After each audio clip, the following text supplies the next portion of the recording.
I was only planning to walk into the conference room to prepare for my presentation. But as I stood outside the door, I heard my name followed by 3 words. Phase 1 begins. The 3 most powerful men in the company were sitting inside, planning to destroy my career.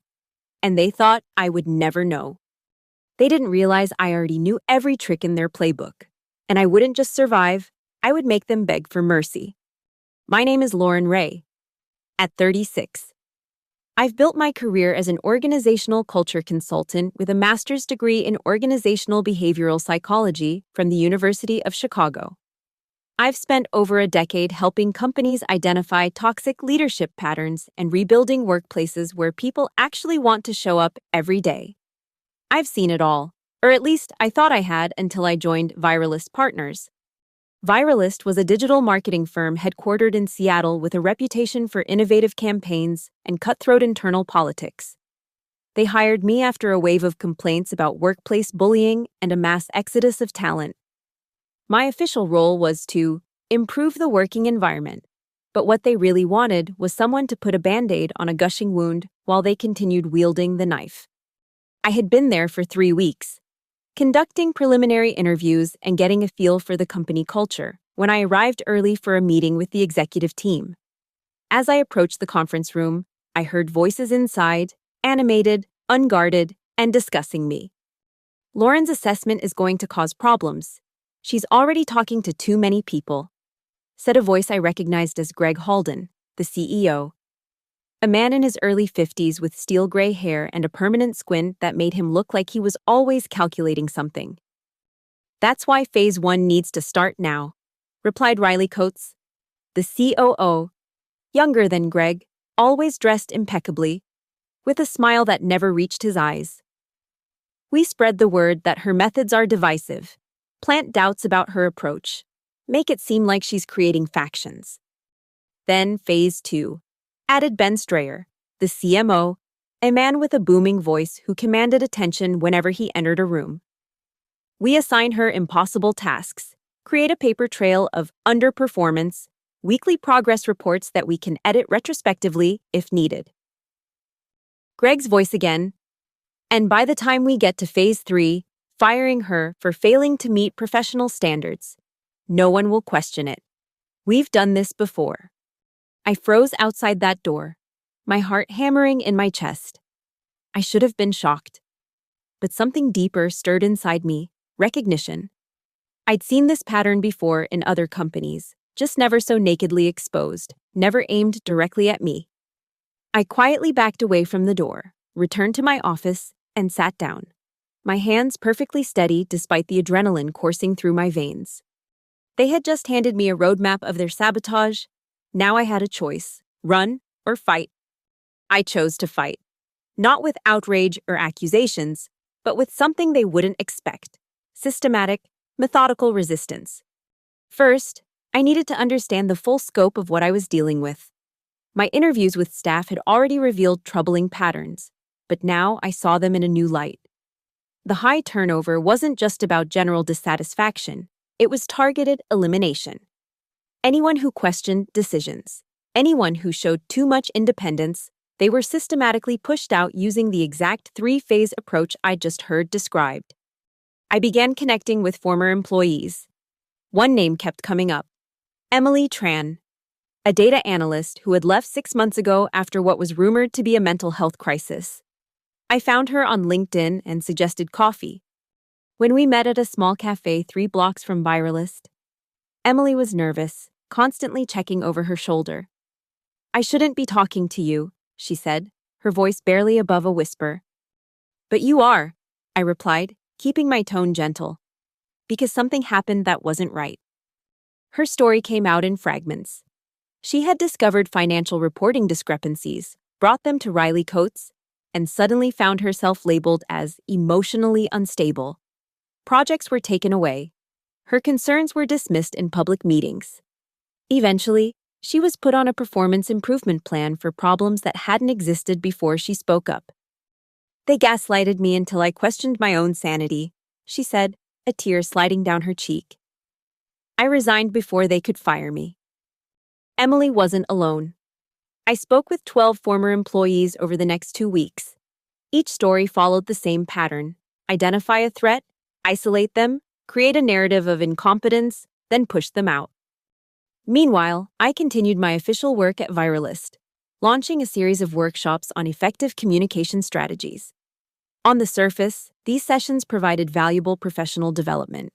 Beneath that, I was teaching people to recognize manipulation and creating a space where they could find collective voice. The first session had 15 participants. The second had 50. By the third week, employees were flying in from satellite offices to attend.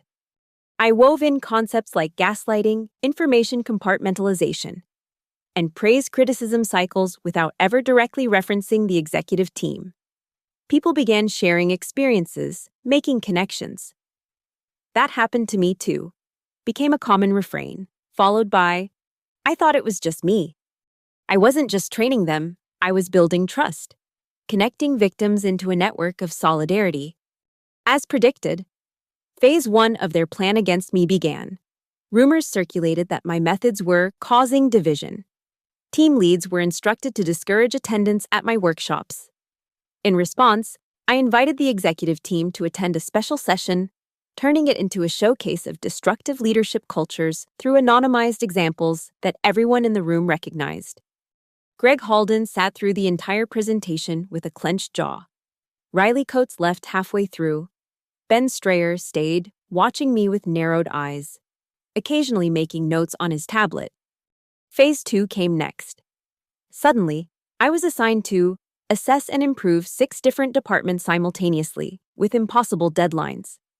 I was excluded from meetings where decisions about my projects were made. My emails requesting clarification went unanswered for days, then received vague responses that provided no actual guidance. I completed just enough work to avoid any legitimate performance complaints while focusing my real energy on building my case.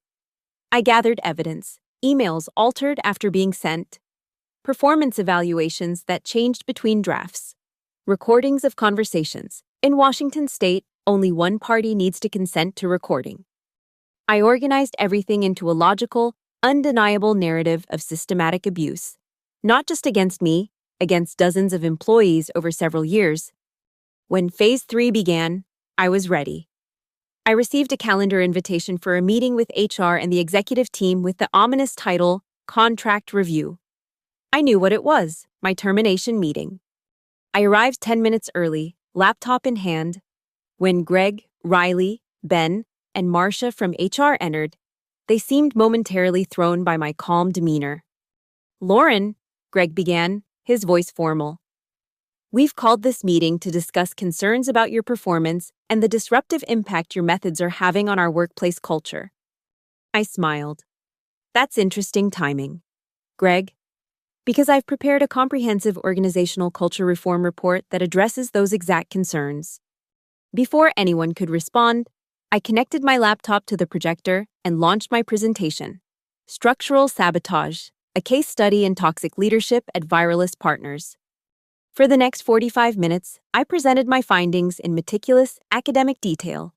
Statistics, comparative analyses, and behavioral patterns laid out under the cold light of scholarly research. I showed how performance metrics were manipulated to justify terminations. I revealed email threads where the executive team planned to alter personnel records. And I demonstrated how the 3-phase approach, discredit, document, discard, had been used against at least 17 employees in the past 2 years. 5 minutes before this meeting, I concluded, I emailed this report to every employee at Viralist, along with supporting documentation. I've also sent copies to our 3 largest clients who have expressed concerns about our high turnover rate. The silence that followed was absolute. Greg's face had drained of color. Riley was frantically checking his phone. Ben stared at me with what might have been a flicker of respect beneath his anger. Marcia from HR spoke first. "This is highly inappropriate and potentially defamatory," she said, but her voice lacked conviction. "It's all factual and documented," I replied. "But I understand why you might be concerned. That's why I've also shared this information with the Department of Labor and the State Attorney General's office, who are quite interested in the pattern of retaliatory terminations." I closed my laptop. Now, I believe you were about to fire me. I'd prefer a formal written termination letter, for my records. I was escorted from the building within 20 minutes, but by then, it didn't matter. My report had ignited exactly what I'd intended, a reckoning. The fallout was swift and comprehensive. Employee groups demanded transparency and verification of my findings. An internal investigation committee formed spontaneously. The local tech press caught wind of the story when a class action lawsuit was filed with the Department of Labor. Within a month, Greg Halden had resigned to pursue other opportunities. Riley Coates was under investigation for financial improprieties discovered during the internal review. Ben Strayer was terminated for unauthorized use of personnel data. Emily Tran was invited back as data analytics manager with a substantial compensation package. Several other former employees were either rehired or brought on as consultants to help rebuild the company culture. As for me, I received numerous job offers, but chose to start my own consultancy focusing on workplace justice and organizational ethics. Viralist's new interim CEO invited me to speak at their internal conference the following year, with the topic, The Power of Collective Resilience in Toxic Environments. I didn't need to destroy them. They did that themselves by believing I was a weak target. I simply became the first person clear-eyed enough to call their system by its proper name. 6 months after my very public departure from Viralist, I received an email from Ben Strayer. Unlike Greg and Riley, who had disappeared into early retirement and consulting roles at smaller firms, Ben had taken a different path. I won't apologize because words are cheap. His email began. But I'm teaching a business ethics course at Seattle Community College now, and I use your report as required reading. The students hate me by the end of the first class. It feels appropriate. I didn't respond, but I did attend his class unannounced one evening. I sat in the back and watched him dissect his own failings with the same ruthless precision he had once applied to destroying careers. When he noticed me, he faltered for just a moment before continuing with greater intensity. After class, we sat in his sparse office. "Why are you really doing this, Ben?" I asked. He considered the question for a long moment. "Because I was good at breaking people, and now I need to be better at something else." He paused. "And because my daughter graduates from college next year, I'd like to be someone she might respect by then." I nodded. Redemption was not my gift to give, but I could acknowledge the attempt. "The system is bigger than any of us," I told him, "but we always have choices within it." When I left, he was still sitting at his desk, staring at nothing in particular. The ripples from Viralist continued to spread. Other tech companies in Seattle began reviewing their HR practices. 2 implemented anonymous ethics reporting systems. 1 hosted a town hall where executives answered unfiltered questions about termination practices. Emily Tran and I became regular collaborators, developing training programs for identifying and documenting workplace manipulation. Her analytical mind complemented my psychological background perfectly. "Do you ever wonder what would have happened if you hadn't overheard them that day?" she asked me once as we prepared for a workshop. "I would have been blindsided, but not beaten," I replied after considering it. "They made one fundamental mistake." "What's that?" "They thought isolation was their strength, but connection was always going to be more powerful." That became the cornerstone of our approach, teaching people to transform isolation into solidarity, to recognize that what feels like individual targeting is often part of a systematic pattern. 1 year to the day after I was escorted from Viralist's offices, I received a letter from their legal department. I opened it with caution, half expecting a cease and desist or some other legal threat. Instead, it was a formal acknowledgement of wrongdoing and a substantial settlement offer to all affected former employees. The letter had been drafted by a new chief ethics officer, a position created in the wake of my departure. I called Emily immediately. "They're actually trying to make it right," I said, the surprise evident in my voice. "Don't sound so shocked," she replied with a laugh. "You're the one who made this possible." But I knew better. I hadn't done it alone. Every person who had spoken up in those workshops, every former employee who had shared their story, every current staff member who had demanded accountability after reading my report, They had all created this change together. The following week, I was invited to speak at a technology industry conference about workplace culture transformation. As I prepared my presentation, I reflected on how my experience at Viralist had transformed my own approach to my work. I no longer saw myself as someone who just fixed broken cultures. I had become someone who helped people recognize their collective power to reshape systems designed to control and diminish them. When I took the stage, I saw a sea of faces, some hopeful, some skeptical, some simply curious. I didn't tell them about my personal triumph or frame the story as one of individual heroism. Instead, I talked about patterns and systems, about the predictable ways power insulates itself, and about how sustainable change only comes through collective action. Afterward, a young woman approached me, nervously clutching a notebook. "I think my company is doing this three-phase thing to me right now," she said. "I'm in what sounds like phase 2. They've started documenting everything I do wrong, no matter how small." I nodded, hearing the fear in her voice, the same fear Emily had shown, the same fear dozens of others had expressed. "The most important thing to remember," I told her, "is that you're not crazy and you're not alone. Their power depends on you believing both those things." I gave her my card and the names of employment attorneys I had come to trust. As she walked away, her shoulders already looked a little straighter. That night, I received an unexpected text from Riley Coates, the former COO of Viralist who had helped orchestrate my planned downfall. "I saw you speak today." It read, "You never mentioned my name, or Greg's, or even the company. You could have burned us completely, but you didn't." I stared at the message, unsure how to respond. Finally, I wrote back, "It was never about you, it was about the pattern." His reply came quickly. "The pattern I helped create and perpetuate. I'm sorry, Lauren. Truly." I set my phone down without responding. Apologies were complicated things, sometimes genuine, sometimes manipulative, often somewhere in between. Time would reveal which kind this was. The next morning, I woke to an email from a venture capital firm that had funded Viralist and several other tech startups. They were implementing new due diligence processes focused on company culture and wanted my consultancy to help develop the framework. "We've realized that toxic leadership doesn't just hurt people, it hurts returns." The email explained, "We want to address this systematically across our portfolio." I smiled at the language, addressing it systematically. They had learned that lesson, at least. Money still drove the decision.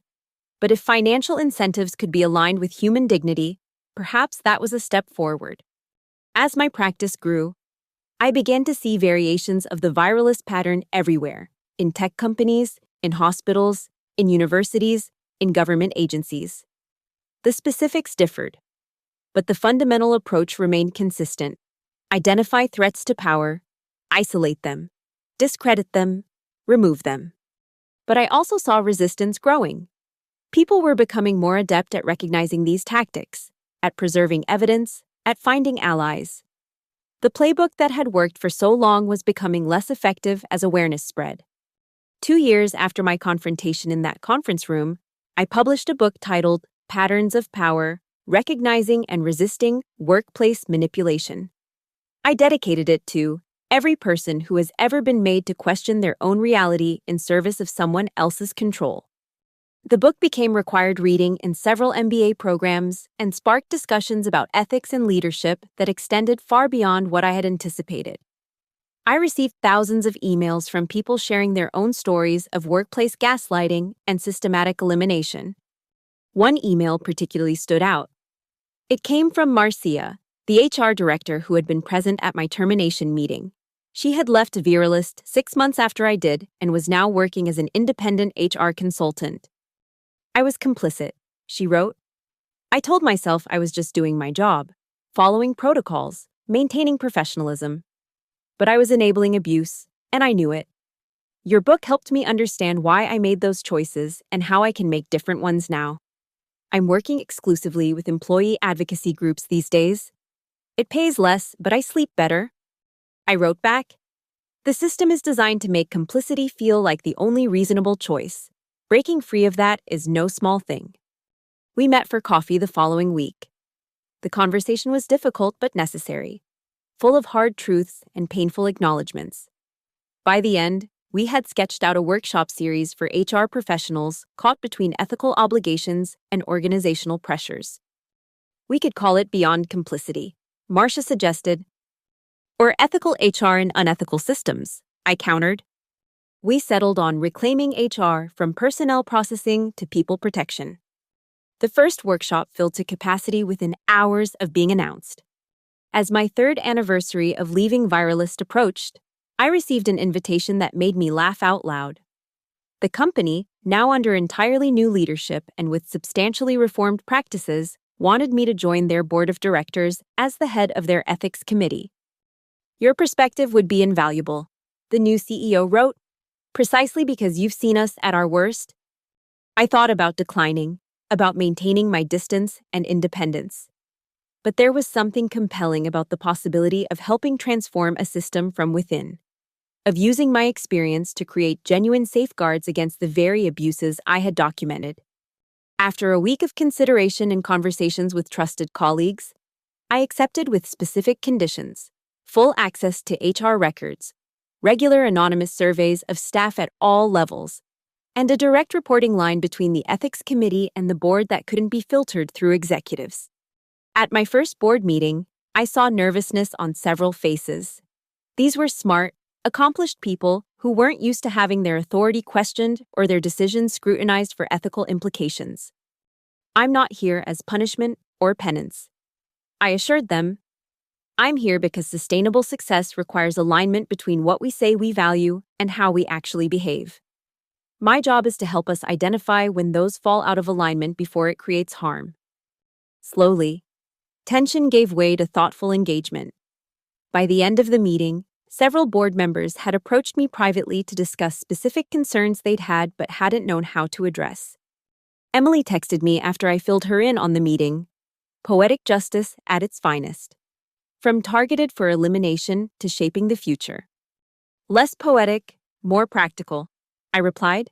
But yes, there's a certain symmetry to it.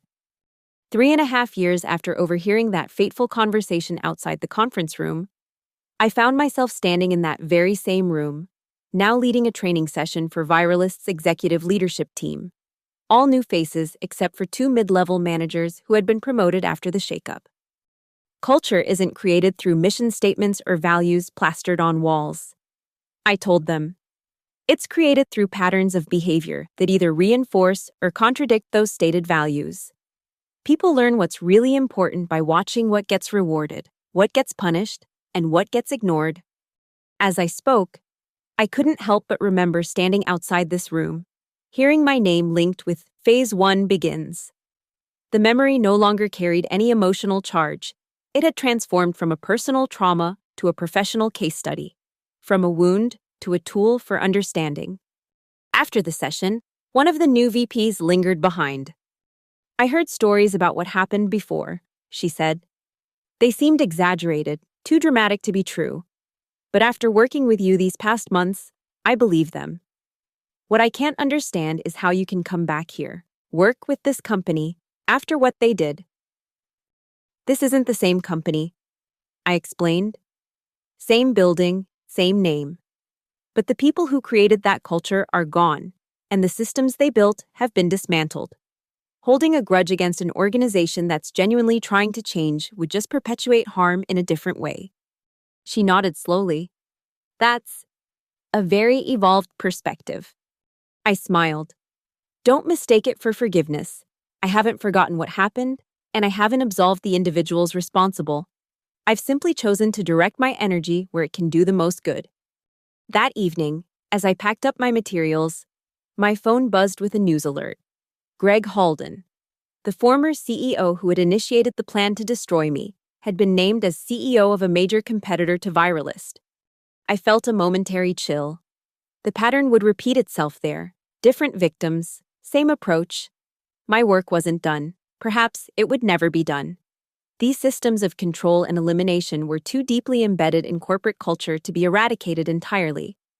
But they could be recognized, they could be named, they could be resisted. And each time someone stood up and said, "This is happening and it is not acceptable," the pattern became a little harder to implement, the tactics a little more likely to fail. I texted Emily, "Greg's got a new playground." Her response was immediate. "So, we need a new workshop. How to recognize when you're being targeted for elimination for his new employees." "Exactly what I was thinking," I replied. "Let's get to work." Because that's the thing about systems of control. They rely on isolation, on making each target feel alone and powerless. But connection changes the equation entirely. When people recognize the pattern together, when they share information and stand in solidarity, the system's power diminishes. I may have been the one who happened to overhear their plan that day, but the resistance that followed, that was collective. The change that came afterward, that was collective too.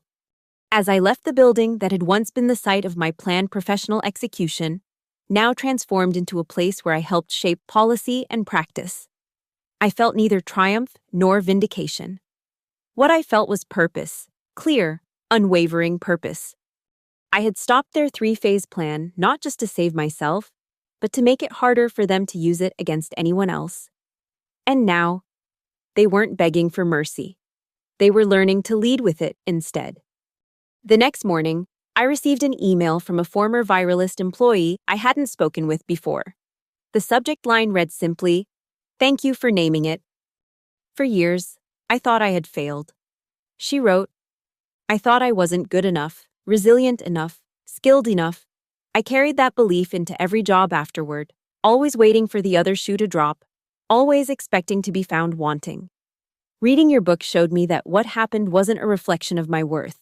It was a deliberate process designed to make me doubt myself. I can't get those years back, but I can move forward without that weight now. You gave that to me, and I'm grateful." I wrote back, "You reclaimed your truth. I just provided some context for it." But her email stayed with me throughout the day. A reminder of the real cost of these systems, not just lost jobs or damaged careers, but stolen confidence and diminished self-worth that could echo through a person's life for years. That afternoon, I had a scheduled call with the venture capital firm that had hired my consultancy.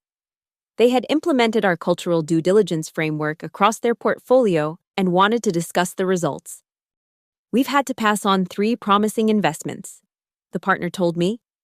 "The tech was solid, the market opportunity was clear, but the leadership patterns raised too many red flags." "Any pushback?" I asked. Initially, yes. Some partners argued we were leaving money on the table. But then one of those companies we passed on imploded 6 months later. Internal conflict, mass exodus of talent, founder misconduct allegations. The financial models hadn't captured that risk, but our new framework did. I nodded, unsurprised. Toxicity is financially unsustainable. It's just been externalized and hidden for so long that we stopped accounting for it. Exactly. We're seeing it as a competitive advantage now. Companies with healthy cultures can attract and retain better talent, innovate more effectively, and avoid costly crises. After the call, I sat back and contemplated how much had changed in the years since I'd stood outside that conference room.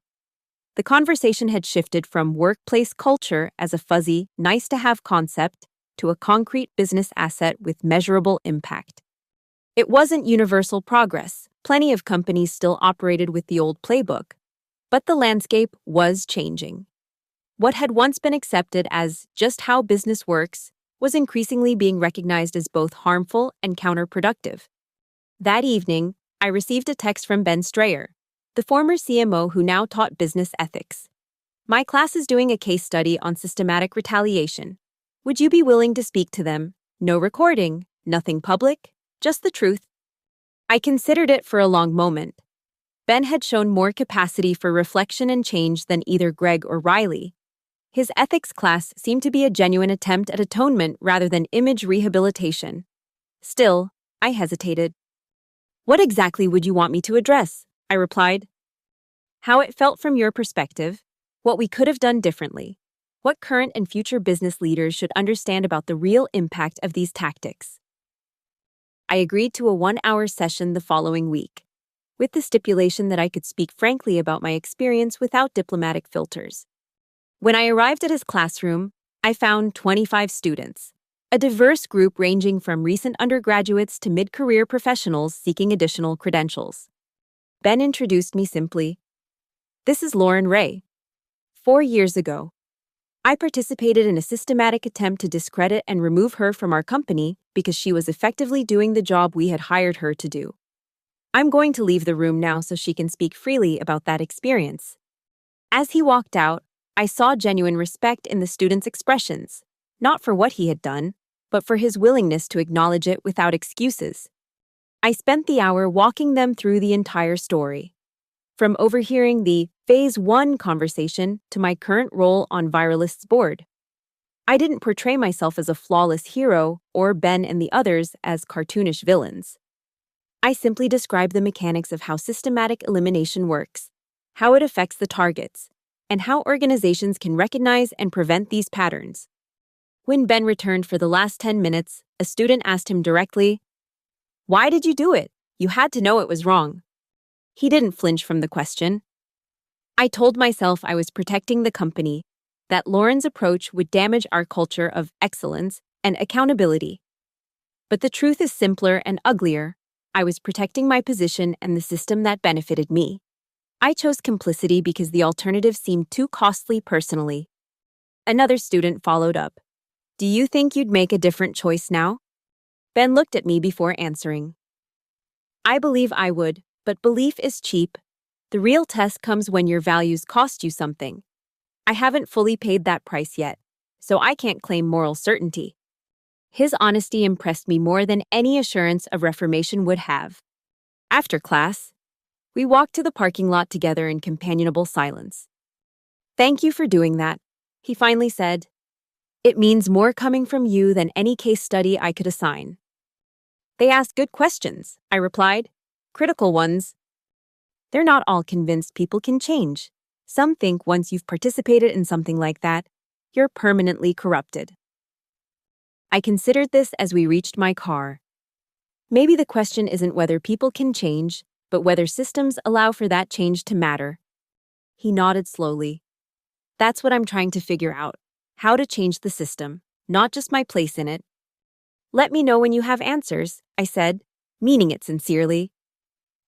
5 years to the day after overhearing the plan to destroy my career, I published my second book, Beyond Survival: Transforming Workplace Trauma into Systemic Change. It expanded on my first book by moving from recognition and resistance to proactive transformation, how individuals and organizations could not just identify toxic patterns, but actively create alternatives. The book launch coincided with a national conference on workplace ethics that I had helped organize. Emily co-presented with me on our latest research into early warning signs of systematic targeting. Marcia led a panel on reconstructing HR as an ethical center rather than a risk management function. And Ben delivered a powerful keynote on the psychology of complicity that received a standing ovation. During a break, I found myself sitting next to a woman I didn't recognize who had been watching our presentations with particular intensity. Powerful stuff, she said, though I'm not sure how applicable it is in reality. What makes you say that? I asked. I run a mid-size manufacturing company. The kinds of systemic changes you're talking about sound great in theory, but implementing them with tight margins, demanding customers, and a diverse workforce with different priorities, it seems impractical. I nodded, appreciating her candor. Implementation is always the hardest part, but I'd argue that what's truly impractical is continuing with systems that drive out talent, suppress innovation, and eventually lead to legal and reputational damage. She smiled slightly. Fair point. So, where would someone like me even start? With curiosity, I said. Ask questions you don't know the answers to. What prevents people from speaking up here? What happens to those who do? What information never reaches me and why? Then listen to the answers without defensiveness. She looked skeptical but intrigued. That's it? Just ask questions? That's where it starts. The actions come after you understand what's really happening beneath the official narrative. She handed me her business card. I might take you up on that. No promises, but I'm curious now. As she walked away, I realized how much my approach had evolved. 5 years ago, I would have launched into a detailed plan for cultural transformation. Now I understood that lasting change begins with creating space for truth to emerge, for people to name their experiences without fear.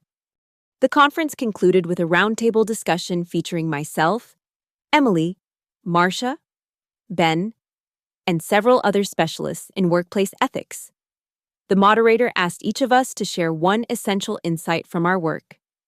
When my turn came, I said, "Power doesn't just corrupt individuals, it creates systems that normalize corruption.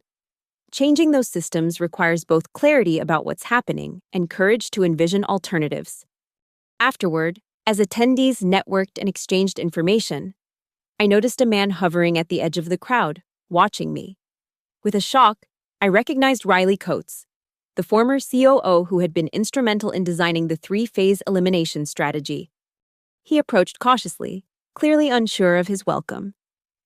"Lauren, I didn't RSVP because I wasn't sure you'd want me here." "Why are you here, Riley?" I asked, neither hostile nor welcoming. "I've been following your work, reading your books, watching from a distance." He paused. "I'm trying to understand what happened, not just at Viralist, but in me. How I became someone who could do that to another person." I studied him, noting the absence of his former polished confidence. "And have you found answers?" "Some, not enough." He hesitated. "I'm working with a nonprofit now, helping people re-enter the workforce after incarceration.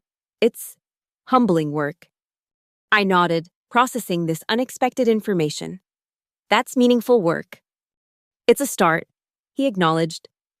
"I know I can't undo what I did, but I'm trying to put whatever skills I have towards something better now."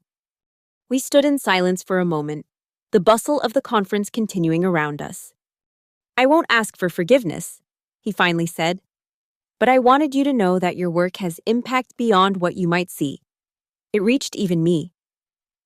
As he turned to leave, I said, "Riley." He paused. "The work you're doing now, that matters. Keep doing it." He nodded once, a gesture of acknowledgement rather than closure, and disappeared into the crowd. Emily found me a few minutes later. "Was that who I think it was?" "Yes," I said simply. "Are you okay?" I considered the question carefully. I'm not angry anymore, not at him specifically. I'm still angry at the systems that make his former behavior not just possible, but rewarded. She nodded understanding. "The work continues." "Always," I agreed. That night, I sat in my hotel room reflecting on the day, the conference, the conversations, the unexpected appearance of Riley. I opened my laptop and began writing what would eventually become the introduction to my third book. 5 years ago, I overheard 3 powerful men planning to destroy my career. Today, one teaches ethics to business students, one works helping formerly incarcerated people rebuild their lives, and one continues to perpetuate the same destructive patterns elsewhere. The system that enabled their behavior has been partially dismantled in one company, but thrives in countless others. This is not a story of complete victory or transformation. It is a story of ongoing resistance and incremental change, of naming patterns so they become visible, of connecting isolated individuals into networks of support, of creating alternatives to systems designed for control rather than collaboration. I didn't stop their 3-phase plan alone, and they aren't exactly begging for mercy. The reality is messier, more complex, and ultimately more hopeful than that narrative suggests. Because what's truly powerful isn't individual heroism or dramatic confrontation. It's the slow, steady work of recognizing harmful patterns together and collectively creating different possibilities. That work continues. It always will. And each time someone refuses to accept systematic elimination as just how things work, the possibility of genuine transformation grows stronger. I sat back and read what I'd written, recognizing both how far I'd come from that moment outside the conference room and how much work remained to be done. The patterns of power I'd identified had deep roots and wouldn't be easily eradicated. But awareness was spreading, resistance was growing, and alternatives were emerging. 6 years after that fateful day, I found myself back in Chicago, teaching a guest lecture at my alma mater. The classroom was packed, not just with students, but with faculty and professionals from the community. My topic was institutional gaslighting, recognition, and response. As I scanned the audience, I noticed a familiar face in the back row. Greg Halden, the former CEO of Viralist and architect of the plan to eliminate me, was sitting quietly, taking notes. My rhythm faltered for just a moment before I continued, hyper-aware of his presence. After the lecture, as attendees clustered around with questions and comments, I kept one eye on Greg. He made no attempt to approach me, simply waiting until the crowd thinned before making his way forward. "Impressive presentation," he said, his voice lacking the authoritative tone I remembered. "You've built something significant from what happened." I regarded him carefully. "Why are you here, Greg?" He glanced around the now empty classroom. "I'm doing research, writing a book on leadership failures." "Your own?" I asked pointedly. A flicker of the old defensiveness crossed his face before settling into something more resigned. "Yes, among others, I've been interviewing former colleagues, employees, trying to understand the patterns I created and perpetuated." I hadn't expected this. Of the 3 executives who had planned my downfall, Greg had seemed the least likely to engage in genuine reflection. "What have you learned?" I asked, genuinely curious. "That I built my entire career on a foundation of fear," he said simply. "I thought intimidation was strength, that eliminating threats was leadership." He paused. I was wrong. I studied him, looking for signs of manipulation or insincerity. What I saw instead was exhaustion and something that might have been regret. "Your book," he continued, "the first one, it described things I'd done for decades but never named. Reading it was uncomfortable, necessary." I nodded slowly. "And this book you're writing now? It's called The Cost of Control. A first-hand account of toxic leadership and its consequences for individuals, organizations, and leaders themselves." "Sounds like it could be valuable," I acknowledged. "If it's honest." "That's the hard part," he admitted. "Being honest about choices I made that hurt people, often deliberately. Admitting that I valued power over humanity." He met my eyes directly. "I owe you an apology, Lauren, a real one, not a strategic one. I'm sorry for what I tried to do to you and for what I did to others before you." I had imagined this moment many times over the years, confronting Greg, hearing him admit wrongdoing. The reality felt both more mundane and more significant than my imagination had allowed. "Thank you for saying that," I replied carefully. "The apology means something, but the work you're doing now means more." He nodded, accepting this measured response. "Would you be willing to be interviewed for the book? Your perspective would be invaluable." I considered his request. "Send me your framework and the questions. I'll think about it." As he turned to leave, I added, "Greg, make sure you're writing this for the right reasons. Not for redemption or to rebrand yourself, but because it might prevent others from experiencing what your former employees did." "That's the goal," he said quietly, "though I'm not sure I deserve redemption anyway." "That's not for me to decide," I replied. "Or for you, really. Just do the work that needs doing." After he left, I sat alone in the classroom, processing the unexpected encounter. 6 years ago, I had seen Greg as a villain in my story, calculating, malevolent, irredeemable. Now I saw something more complex, a man shaped by and perpetuating harmful systems, capable of causing immense damage, but also potentially capable of contributing to repair. That evening, I called Emily to tell her about the encounter. "So, all 3 of them have reached out now," she marveled. "Ben teaching ethics, Riley working with formerly incarcerated people, and now Greg writing a mea culpa. It's almost too neat." Life rarely offers such tidy narrative arcs. I agreed. I'm skeptical but open to the possibility that genuine change can happen, even in unlikely places. Are you going to do the interview? I sighed. Probably. Not for him, but for the people who might benefit from the full story being told. 2 weeks later, I sat across from Greg in a neutral location, a private room at the Chicago Public Library. A recorder sat between us. We had agreed on ground rules. No questions off limits, complete honesty. And I would have approval rights over how my contributions were used in the final text. Let's start at the beginning, he said. When did you first realize something was wrong at Viralist? For the next 3 hours, we engaged in the most honest conversation we'd ever had. I described my observations, my discoveries, my strategic responses.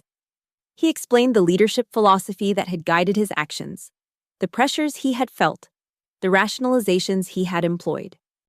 Looking back, he asked toward the end, "What do you think was the most damaging aspect of the culture we created?" I considered carefully. The way it made people doubt their own perceptions and worth. Structural gaslighting is particularly insidious because it destroys the very foundations people need to resist effectively. He nodded slowly. That's what I've heard consistently from others, too. We didn't just damage careers. We damaged people's basic trust in themselves and others. Exactly, I confirmed. And rebuilding that trust in oneself and in workplace relationships can take years. As our session concluded, Greg asked one final question. Do you think companies can truly change, or are these patterns too deeply embedded? Both things can be true, I replied. These patterns are deeply embedded in our notions of hierarchy, efficiency, and control. But I've also seen genuine transformation when enough people within an organization commit to different ways of working together. It's never complete or perfect, but it's real. He switched off the recorder. Thank you, Lauren. This will be invaluable. Send me the manuscript when it's ready. I reminded him. I meant what I said about approval rights. 6 months later, Greg's manuscript arrived in my inbox.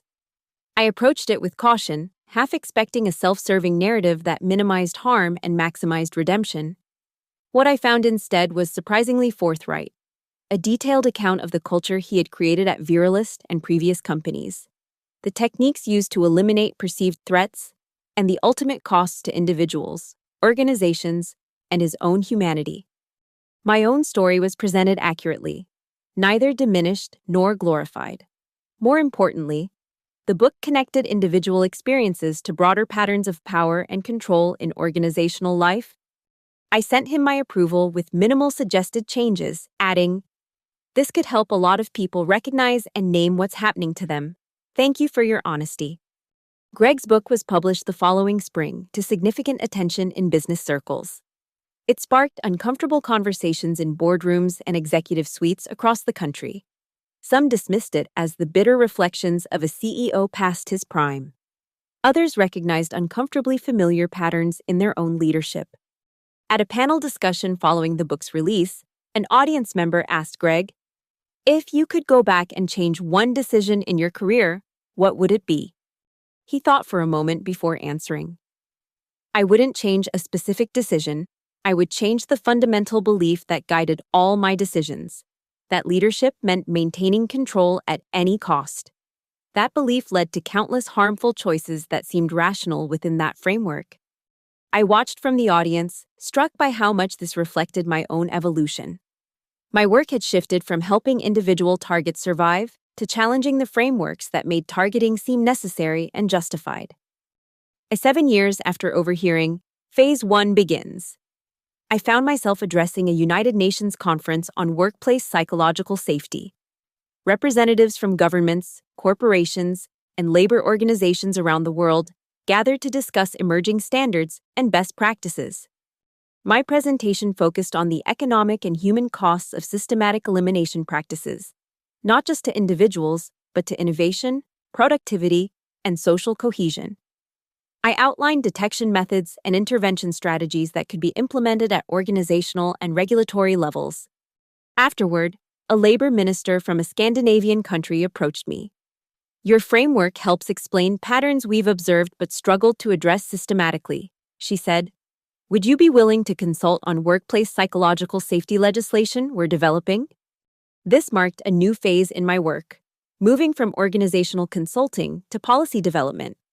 Over the next 2 years, I worked with government agencies in 7 countries, helping craft regulations that defined and prohibited workplace psychological abuse with the same clarity as physical safety violations. The work wasn't without resistance. Industry groups argued that such regulations would hamper efficiency and innovation. Some politicians dismissed workplace psychological harm as subjective and unquantifiable. In response, Emily and I developed metrics and assessment tools that made these patterns visible and measurable. We published peer-reviewed research demonstrating the economic costs of toxic workplace practices, absenteeism, turnover, healthcare expenses, decreased productivity, and litigation. Gradually, the conversation shifted from whether these issues should be addressed to how they could be addressed most effectively. 10 years after that moment outside the conference room, I stood on a different stage, accepting an award for contributions to workplace human rights. As I looked out at the audience, I saw faces that represented every phase of this journey. Emily, now heading her own research institute. Marcia, leading an association of ethical HR professionals. Ben, whose ethics curriculum had been adopted by business schools nationwide. Greg, whose book had helped legitimize conversations about leadership abuse. Riley, who had expanded his re-entry program to 10 cities. And dozens of former targets of elimination who had transformed their experiences into advocacy and reform. When I began this work, I told them, I thought I was fighting individual bad actors, people who chose to abuse power. I've come to understand that while individual choices matter deeply, they exist within systems that normalize, incentivize, and protect certain kinds of harm. I paused, remembering that moment of frozen shock outside the conference room door. I didn't stop their 3-phase plan alone. We stopped it together. By naming it, by connecting isolated experiences into visible patterns, by refusing to accept that this is just how things work. And they aren't exactly begging for mercy. But some are working alongside us now to create different possibilities. I looked out at the faces before me, some skeptical, some hopeful, all engaged in this complex, imperfect work of transformation. This is not a story with an ending. It's an ongoing process of recognizing harmful patterns and creating alternatives. That work continues. It always will. And each time someone says, "This happened to me too," or "There must be a better way," the possibility of genuine change grows stronger. As I left the stage to applause, I caught Emily's eye. She gave me a thumbs up and mouthed the words that had become our shared mantra. Connection changes everything. And it does. That's what I learned from stopping their 3-phase plan. That isolation is how these systems maintain power. And connection is how we dismantle them. Not through individual heroism or dramatic confrontation, but through the patient, persistent work of recognizing harmful patterns together and collectively creating different possibilities. I never needed them to beg for mercy. I just needed us all to imagine and build a world where mercy isn't the exception, but the foundation. Where power serves humanity rather than the other way around. That work continues, it always will.